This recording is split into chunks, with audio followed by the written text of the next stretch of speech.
नमस्ते, आप सभी का स्वागत है आपका अपना चैनल रूपा मुखर्जी में।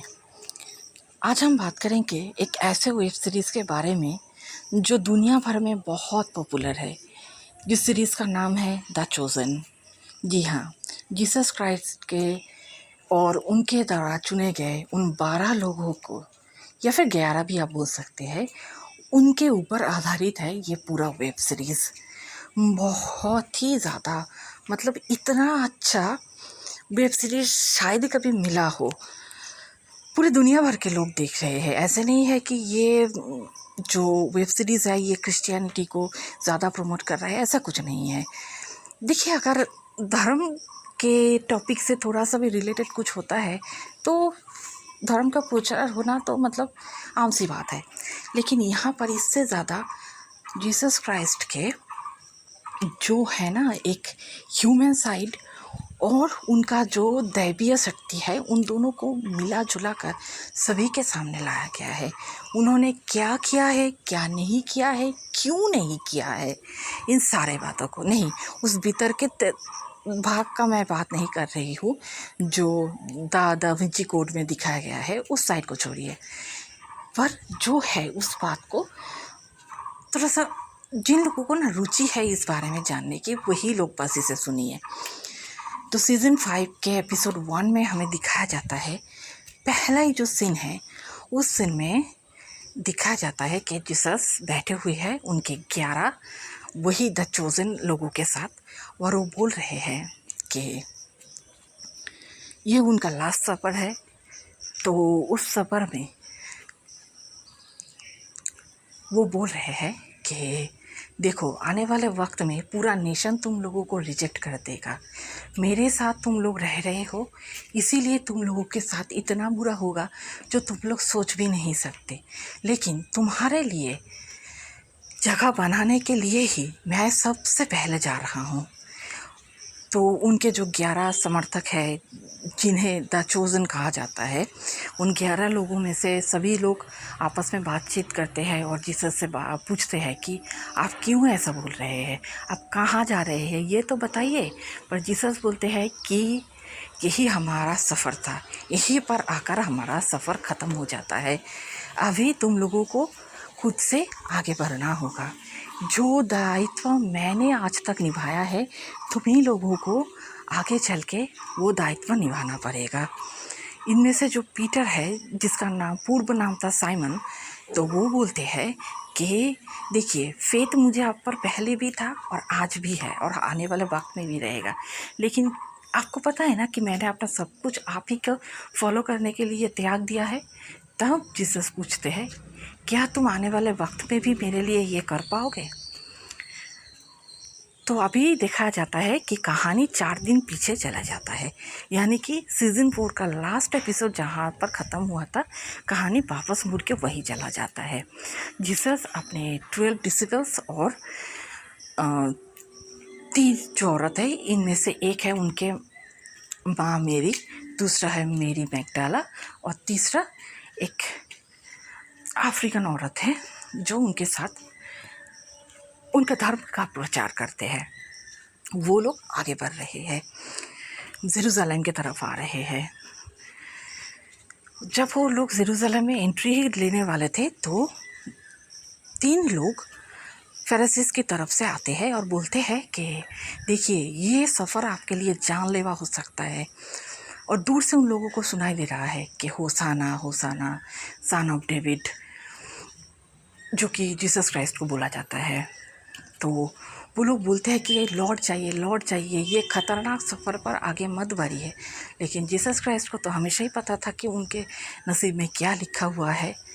जो इंसान के लिए जिए, सारा जीवन सारे इंसान के भलाइयों में मतलब सेक्रीफाइस कर दिया, पूरे दुनिया का पाप लेकर जो भगवान के पास जाने वाले हैं, क्या उन्हें कोई रोक सकता है? ना तो जीसस खुद रुके और ना ही उनके 12 डिसिपल्स रुके।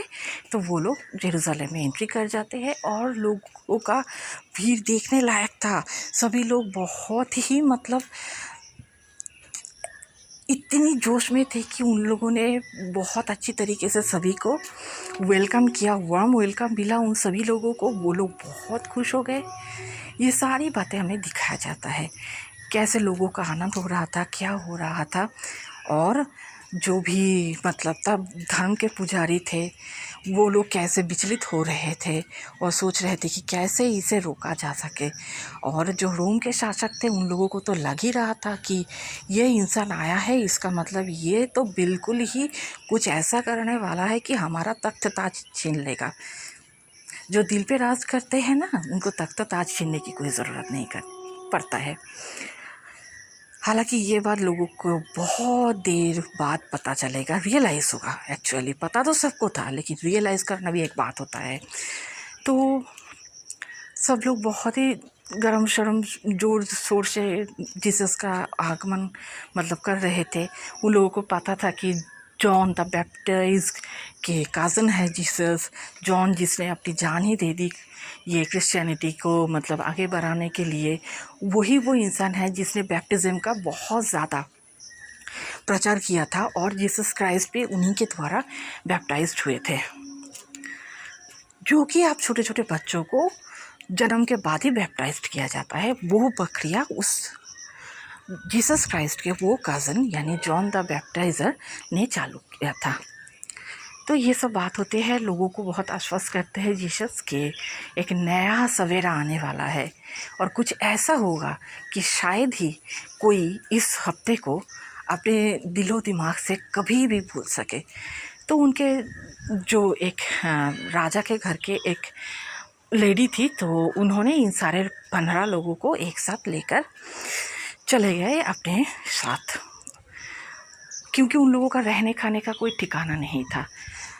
तो उस लेडी को उन लोगों ने, वो लेडी भी इन लोगों की ही सपोर्ट में थी और जीसस क्राइस्ट कुछ अच्छा कर रहे हैं ये वो लेडी बिलीव करती थी। पर जीसस अंदर नहीं गए। उन्होंने कहा कि मैं थोड़ा सा बाहर घूम के आता हूँ और थोड़ी देर बाद मैं खुद ब खुद आ जाऊँगा।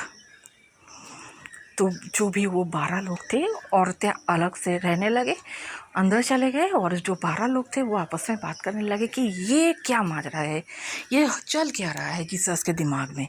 जीसस ऐसे क्यों बोल रहे हैं कि ये भी कोई नहीं भूल सकता, वो करने क्या वाले हैं। तो जो जूडस है, हाँ आप सही समझ रहे हैं, जूडस जो जीसस के साथ विश्वासघात करने वाला है अगले 4 दिनों में, तो वो बोलता है कि ये तो परफेक्ट टाइमिंग है ना, तो जीसस को ऐसे अकेले अकेले नहीं घूमना चाहिए। यही काम करके हम लोग रोम के खिलाफ अपना एक नया किंगडम बनाने वाले हैं। जो कि बाकी के 11 बोलते हैं कि नहीं नहीं नहीं, जीसस ऐसा नहीं करने वाला है। तो उन लोगों के बीच में बातचीत होती है। और जो मेरी मैगडाला है, मैं जीसस क्राइस्ट की माँ मेरी की बात नहीं कर रही हूँ, ये अलग मेरी है जिसको हम कहते हैं कि मेरी मैगडाला। तो ये बोलते हैं कि नहीं नहीं नहीं, कुछ ऐसा होने वाला है जो हम में से कभी किसी ने ना सोचा हो। क्या ये जीसस का आखिरी सफ़र है? एक डिसिपल्स के साथ वो बात करती है। और इधर हमें दिखाया जाता है कि हर एक लोग जीसस के बारे में बात कर रहे हैं। सारे फरीसीज भी बात कर रहे हैं, यानी कि जो उच्च पुजारी है और उन पुजारी के जो अनुगत शिष्य है, वो सारे लोग बात कर रहे हैं कि अरे ये तो ब्लास्फेमी कर रहा है, यानी कि धर्म को अपने तरीके से तोड़ मोड़ रहा है। हालांकि ये सारी बातें जीसस को सुनाई देता है, जीसस इन बातों पे ज़्यादा ध्यान नहीं देते हैं और सीधा आगे बढ़ते हैं। और चलते चलते उन्हें दाहिने ओर दिखता है कि किसी के घर में शादी हो रही है, तो बहुत लोग नाच गाना कर रहे हैं। तो जीसस भी उन लोगों के साथ शामिल हो जाते हैं। उन्हीं में से एक इंसान बोलते हैं कि अरे आओ आओ, तो तुम भी इस खुशी में शामिल हो। तो जीसस पूछते हैं कि डांस करते करते कि आप लोग क्या हर स्ट्रेंजर को ऐसे ही वेलकम करते हैं? तो वो आदमी बोलता है कि तुम अब तो स्ट्रेंजर नहीं रहे, तुम हमारे फैमिली के हिस्से बन गए।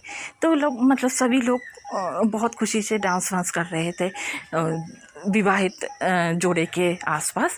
ये सब करते करते जीसस के सर से जो उन्होंने एक कपड़ा ओढ़ कर रखा था, वो थोड़ा सा पीछे खिसक कर चला जाता है। और एक बच्चा देखकर बोलते हैं होसाना सन ऑफ डेविड। सारे लोग बिल्कुल ही चौंक जाते हैं।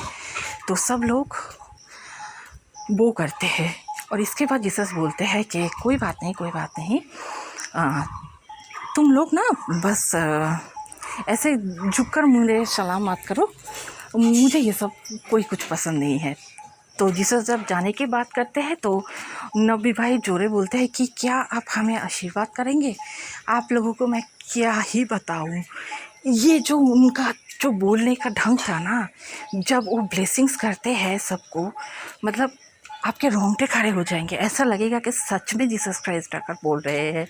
ये ना एक फीलिंग्स की बात होती है।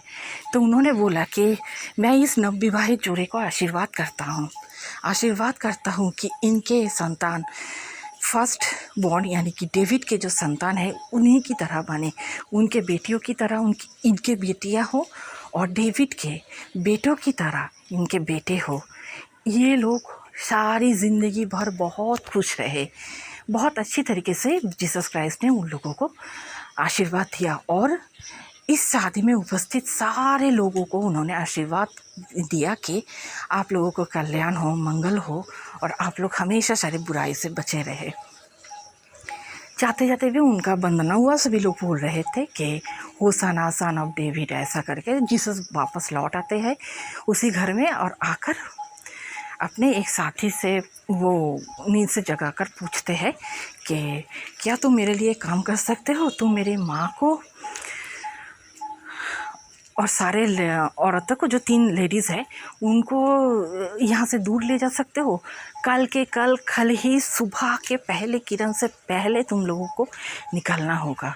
इनमें से एक है उन्हीं के डिसिपल, उनको ना ये बात बहुत खटक रही थी कि क्यों जीसस ऐसे बिहेव कर रहे थे। तो वो डिसिपल्स उनके पीछे पीछे जाते हैं, और हम देखते हैं कि जीसस ने एक बक्सा पिछले सीज़न में अपने घर में वो गए थे नाज़रेत में, और वहाँ से उन्होंने एक बक्सा लाए थे। तो उस बक्से से उन्होंने उस चाबुक को निकाला, और फिर उस पर कुछ चीज़ें, मतलब वो तो बहुत पुराने थे उनके फादर जोसेफ के समय के, तो उन्होंने उस चीज़ को थोड़ा बहुत ठीक किया। और अगले एपिसोड में हम देखेंगे कि कैसे उन्होंने टेम्पल का क्लेंजिंग किया।